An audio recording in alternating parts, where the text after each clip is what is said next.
Comigo ela, sempre elegantérrima, doutora Ju Endócrino, bem-vinda! Que bom que deu certo, bem-vinda. Gente, presta atenção no tamanho.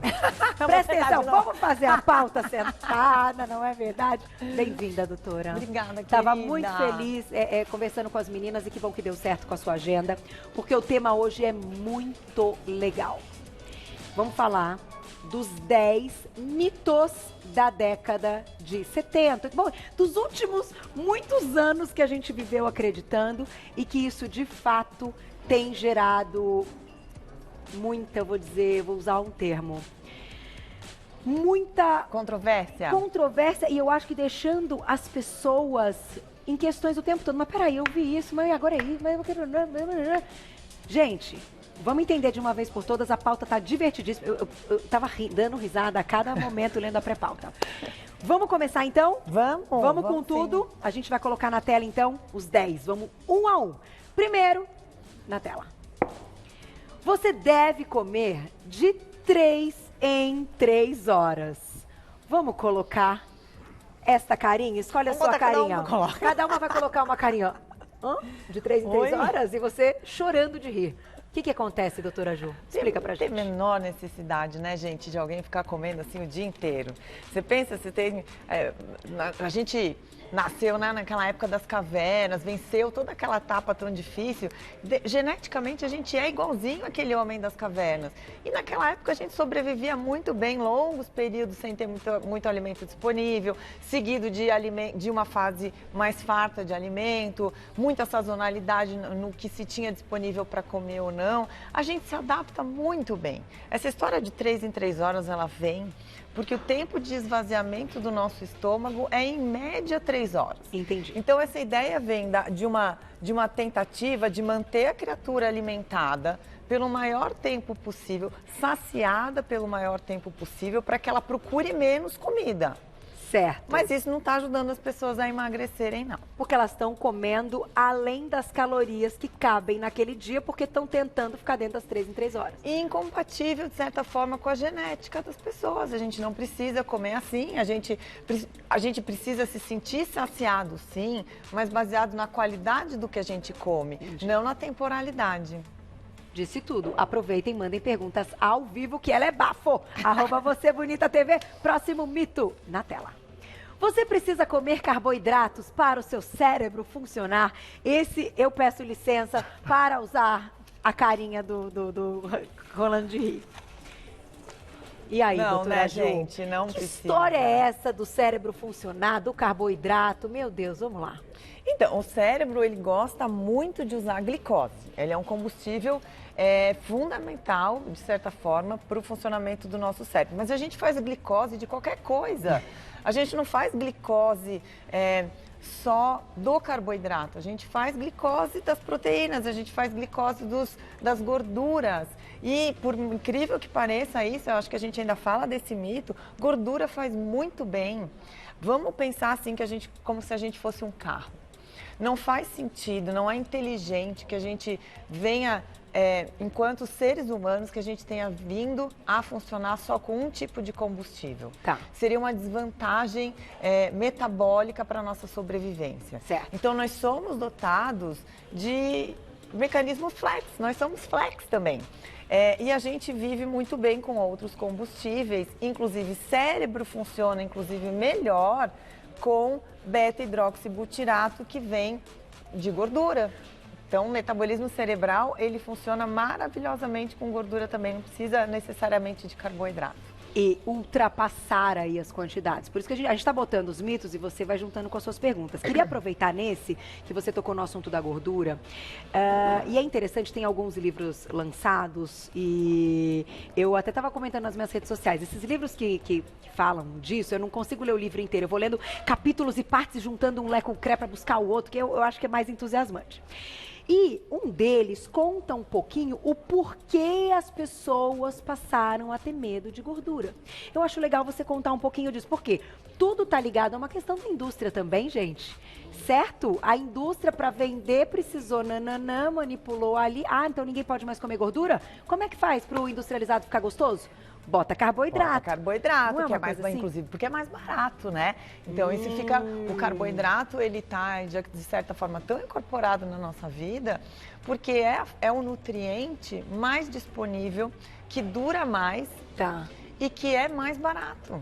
entendi. Então, fica muito mais fácil, às vezes, mais fácil, mais rápido, mais barato, que a gente seja influenciado comercialmente para que isso vire uma verdade, né? A história da gordura, por que as pessoas começaram a ter medo da gordura? Isso remonta à década de 50, onde começou a haver um aumento da incidência das doenças cardiovasculares. E aí, teve um presidente americano notório que ficou doente, que teve infarto. Aí eles foram lá, começaram a observar, mas o que aconteceu? O que entupia essas veias?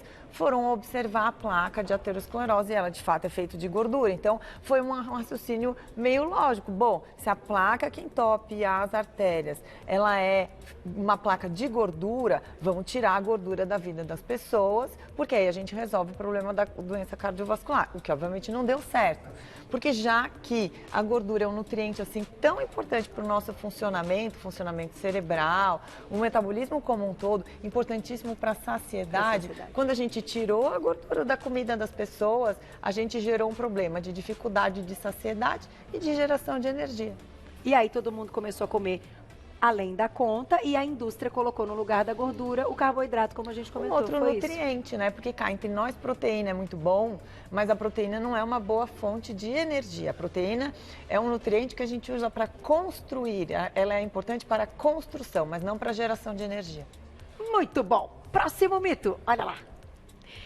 Seu corpo só absorve 30 gramas de proteína em cada refeição. Entre parênteses, péssima essa. Vamos lá, vamos entender que história é essa, gente, da absorção. Não, tá tudo errado, tá? Primeiro que o nosso corpo, ele não tem essa taxa matemática não, né? Isso é extremamente variável. Imagina uma pessoa, um homem de 1,90 m, de 2 metros, ele vai ter uma taxa de absorção de proteína que é totalmente diferente da sua. Sem dúvida, é verdade. Isso depende também da quantidade de ácido clorídrico que o nosso estômago produz, da ativação de enzimas digestivas, da flora do nosso intestino. Então, estimar um número mágico e dizer que a gente só vai absorver isso ou aquilo, não tem nada a ver. Tá. Pronto. Não tem nem discussão. Tem nem... E o que vai demandar, o que a gente tem que entender a respeito disso? Dá pra gente saber o quanto o nosso organismo consegue individualmente? Então, isso de certa forma está associado assim com o mix da nossa idade, da nossa estrutura corporal, da quantidade de músculo que a gente tem e do nível de funcionamento do nosso rim. Se é um rim que funciona absolutamente normal, isso só um médico vai poder avaliar. Um rim que funciona absolutamente normal, ele tem capacidade de filtrar muita proteína. Entendi. O fígado que funciona absolutamente normal, ele vai metabolizar muito bem proteína. Entendi.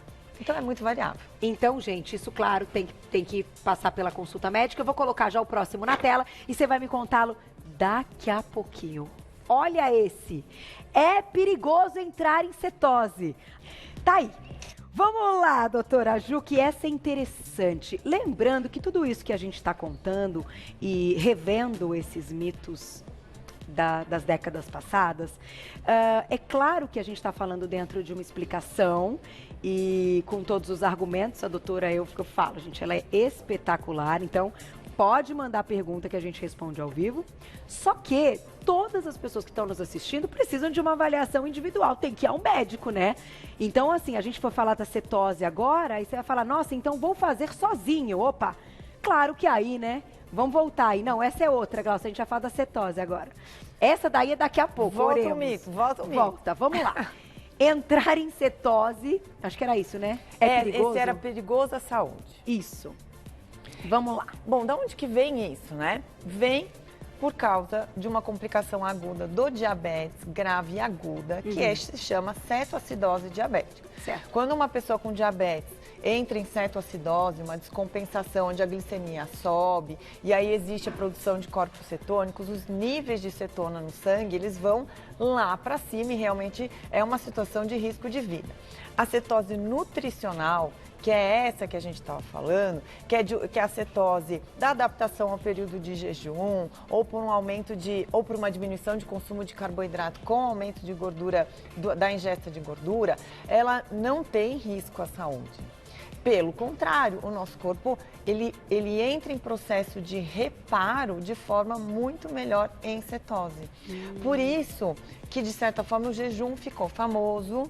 O jejum intermitente, ele foi, inclusive, objeto de um prêmio Nobel de Medicina, porque avaliando as pessoas que entravam em jejum periodicamente, a gente viu que essas pessoas viviam mais, elas tinham menos doenças, elas tinham um processo de reparo das suas células e do seu DNA muito melhor, de melhor qualidade, justamente por causa das cetonas. Agora, doutor, o que eu acho importante a gente comentar aqui, já que já falamos o quanto é importante você consultar um médico, fazer seus exames e ter orientação, seja para o jejum intermitente, seja para entrar em cetose, ser uma estratégia de emagrecimento, enfim, cada um tem que ter a orientação. De fato, tem muita gente que eu acho que até nos assiste que, de alguma forma, tenta fazer uma ou outra coisa sozinha. É claro que vai sempre dar errado, porque... volto, precisa de orientação, mas algumas pessoas se queixam muito nessa questão da cetose ou até do jejum intermitente de se sentirem fracas, cansadas, fadigadas. Por que que isso acontece? O corpo precisa de uma adaptação a essa cetose? Isso, precisa. Imagina você passar a sua vida inteira enquanto um carro bicombustível. Lembra que eu falei dessa história dos combustíveis? Então, você está acostumado a funcionar só como combustível, todas as suas células estão acostumadas a funcionar desse jeito, todas as suas enzimas, todo o seu aparato metabólico. De repente, você resolve que não vai ser assim. Agora vamos mudar, sem que exista uma preparação. Porque isso é uma coisa bem importante. Se você não está acostumado a baixo carboidrato e um pouco mais de gordura na sua dieta, você às vezes não tem aparato enzimático para isso.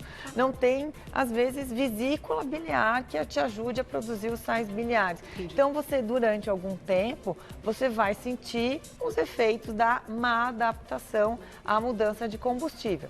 É claro que mesmo que alguém que passe por consulta médica, que esteja com tudo em dia, esteja funcionando direitinho, tenha feito o preparo para isso, vai ter um período ali que em geral é de 4 a 6 semanas até que isso aí entre nos eixos, até que o corpo se acostume. O que não tem problema nenhum, porque nesse período de adaptação você já está tendo benefício para a sua saúde. Olha só que legal. Então, gente, tá vendo? É tudo um passo a passo com paciência, né? A paciência caminha junto dentro da área de vocês, aí ligada à questão, né, da endocrinologia e da nutrição. Próximo na tela. Esse aí também é ótimo, olha lá. Carne causa câncer. Oremos. Eu acho que a gente não tem nem emoji para isso. Tem um oremos aqui? Cadê? Temos. Oremos. Oremos. Sabe, gente, também é outro negócio da onde que vem isso? É sempre importante que a gente saiba da onde vem, perfeito, né? Perfeito. Da onde vem essa história? Vem do fato de que a Organização Mundial de Saúde, ela até tem ali, existe alguns dados que mostram que o excesso de consumo de proteína animal processada aumenta o risco de câncer. O que é carne? O que é proteína animal processada? É carne embutida, salsicha. É salsicha, é salame, é linguiça, é mortadela, é carne enlatada. Isso é carne processada. Não que isso não seja saudável, porque às vezes bem feito, né? São produtos muito bons, mas a maioria gente que faz produtos artesanais. Maravilhoso, né? Mas a maioria, o que nós estamos falando, é aquele que é comercialmente disponível, né? Então, esse mito vem disso, do excesso de proteína animal processada. Agora, dizer que carne causa câncer, agora a carne está fazendo até mal para o meio ambiente, você já viu isso também, né?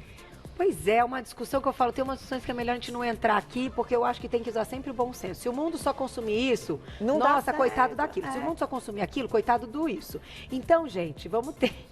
não pode ter esse terrorismo, bom senso, né? equilíbrio. Eu acho que sempre tem o equilíbrio. A proteína é um negócio fundamental, assim, os aminoácidos essenciais, grande parte dos aminoácidos essenciais, eles vêm da proteína animal. Você pode escolher não comer proteína animal pela razão que quiser. Exatamente. Mas não para dizer que isso vai ter câncer. Aí não colocar nessa questão. Não vale a pena. Perfeito. Vamos para a próxima. Olha lá, mandem pergunta. Tem pergunta, né, Glaucia? @VocêBonitaTV. Esse mito.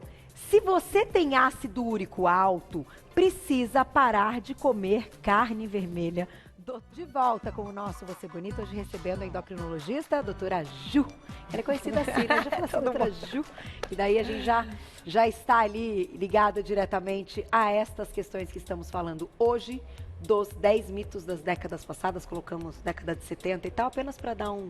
Só para ilustrar quanto tempo isso já está por aí e ainda não caiu, né? É isso aí. Deixamos um para você comentar agora, olha só. Antes do intervalo, era esse aí.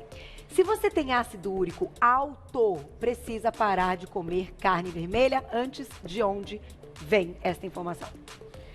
Bom, qual que é a principal causa de elevação de ácido úrico nas pessoas? Não é o consumo de carne vermelha, não é o consumo de miúdos, não é consumo de cogumelo, salsão, coisas assim desse parâmetro. Tá. É resistência insulínica. A maioria das pessoas que têm ácido úrico elevado, elas têm insulina elevada, ou até às vezes é uma evolução disso que é o pré-diabetes. Tá. E a gente vai ter insulina elevada se a gente ingerir carboidrato demais. Então, a maioria das pessoas tem ácido úrico elevado não por causa do consumo de carnes ou de proteína animal, que realmente a proteína animal é rica em purinas, que vai fazer ácido úrico, mas é a resistência insulínica que faz com que exista menos eliminação de ácido úrico pela urina. Então, a primeira coisa, tratar a resistência insulínica. Não tem jeito, tá, gente? Tá. Caso essa pessoa, então esse paciente, não tenha, enfim, a questão da insulina esteja ok, um outro motivo para o aumento pode vir das proteínas ou não? Ou até de um consumo assim em excesso, né? Consumo em excesso, com certeza. Agora, para te dizer assim, qual que é a proporção de pacientes que não vão responder a um tratamento da resistência insulínica, uma restrição de carboidratos com melhora do ácido úrico, é o mínimo. Entendi. É muito pouca gente. Entendi. E aí, claro, quando a gente fala também, é uma parte muito individual. Exatamente. Tem que passar em consulta, enfim, cada caso é um caso. Vamos pro próximo, olha lá, na tela, mais um mito. Sua dieta precisa ter 60% de carboidratos. Eu vou levantar essa. Gente, não sei qual que nem você qual. quer levantar? Não sei nem qual. Pode ser essa. Vamos mais de um, que eu acho que isso aí até demanda mais da gente. Vamos botar aqui embaixo. Pronto. Então, vou botar essa. Não, tá, gente? Não. Não quer dizer com isso, né, Carol, que carboidrato faça mal para a saúde. A gente não tá aqui para demonizar nenhum tipo de alimento. Mas a maioria de nós funciona mal se consumir mais de 60% de carboidrato. Geneticamente falando. Tá. A imensa maioria de nós vem provido de genes que metabolizam mal esse excesso de carboidrato dessa forma que está colocado nessas orientações nutricionais à moda antiga. Tá? Que é a questão da pirâmide. Dá para dizer do que vem então essa informação e essa classificação? Depende principalmente da história da doença cardiovascular relacionada ao consumo de gordura, que provocou essa redução do consumo de gordura. Alguma coisa tinha que entrar no lugar, não ia ser proteína, porque proteína não gera tanta energia, entrou o carboidrato. O problema dessa história, a gente foi saber depois, quando o projeto Genoma Humano foi ficar pronto. Que não faz muito tempo assim, né? Tá. Então, essa medicina pós-genômica mostrou pra gente as variações genéticas que a gente já vem de fábrica de metabolização dos nutrientes. Entendi. E a imensa maioria de nós vem desprovido de maquinário para esse nível de carboidrato. Entendi. Quantos por cento mais ou menos da população aguenta isso aí? Em torno de 30% a 40%. É o que a medicina genômica tem mostrado pra gente. Tá. Isso porque a gente não entrou também numa discussão ligada ao gasto desta energia. Então, se a gente relacionar com, num momento, uma sociedade sedentária, esse 60% também pode ficar muito no valor pior, desproporcional. né? Aí vamos mais além, Carol. Vamos falar além do gasto, além da genética, além da parte econômica relacionada a isso, a gente vai ter algumas individualidades que hoje a gente começa a conhecer um pouquinho mais, que é de metabolização. A partir do momento que você consome aquele nutriente, como é que você absorve ele, mas principalmente o tipo de flora intestinal que tem no nosso intestino, que isso tem impacto imenso em como a gente vai metabolizar os carboidratos. Olha que legal, é uma pauta que a gente pode fazer, hein? Vamos falar da microbiota intestinal. Nós temos 1 minuto, dá tempo de responder voando. Perguntinha da Paty, minha querida, um beijo. É mito que o jejum intermitente deixa o metabolismo lento? É super permito, né, Carol? Eu acabei de chegar aqui com jejum de quase 18 horas. Tô bem lenta, estamos lento, né? O Lé concreto, tá tudo certo aí, doutora? Tudo certo. Não, isso aí é um mito, né? Agora, claro, não vamos recomendar por aí que as pessoas saiam fazendo jejum sem ter uma orientação relacionada. O jejum, de alguma forma, ele é uma ferramenta de tratamento médico, mas ela precisa ser orientada por médico. Não, vai, gente, eu não tô sem preconceito nenhum. Sem cor, né? Não é por orientado pela blogueira famosa do Instagram, pelo influencer. Isso aí tem que ser uma coisa mais séria do que isso, né? Concordo com você, até porque se der errado e der algum problema, você precisa ligar para quem? Para o médico depois para resolver, né, gente? E existem contraindicações do jejum também, né? Sem dúvida. Pode ser um assunto também para uma próxima pauta. Agradecendo, doutora Juliana Bick, endocrinologista, mais conhecida. Vai lá no Insta para segui-la. @doutora, abreviado, Ju, _endócrino. Doutora, abreviado, Ju, tudo junto, _endócrino. Já encontro o trabalho dela. Quem quiser me acompanhar, @Carol_.